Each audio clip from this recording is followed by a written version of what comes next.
There's a vicious cycle that happens when financial stress hits, and we need to talk about it directly because understanding the mechanism is the first step to breaking it. When you're anxious about money, your body produces cortisol, which is your stress hormone. And here's the cruel part: elevated cortisol directly drives cravings for high fat, high sugar, processed foods. Your brain is literally pushing you toward the cheapest, most immediately gratifying options, which are almost always the worst for your health. This isn't a character flaw. This is behavioral economics meeting human biology. Your stressed brain is seeking quick dopamine hits, and processed food manufacturers have spent billions of dollars engineering their products to deliver exactly that. A dollar menu burger provides instant reward at low cost, while cooking chicken and vegetables at home requires planning, effort, and delayed gratification when your cognitive resources are already depleted by financial worry. But here's what the research shows: meal planning, even very basic meal planning, reduces anxiety. When you sit down on Sunday and write out what you're going to eat for the next 3 days, you're not just organizing food, you're reducing decision load for your already overtaxed brain. Every meal you don't have to actively decide about is mental energy you get back for other problems.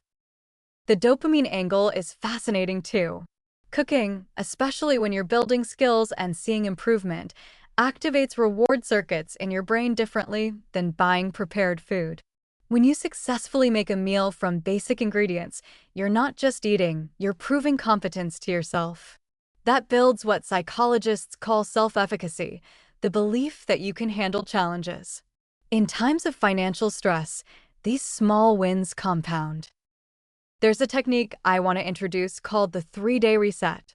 When you notice you've fallen into the stress junk food cycle, you commit to 3 days of eating only whole foods, things that don't have ingredient lists, basically. Eggs, rice, beans, vegetables, fruit, meat if you can afford it. 3 days.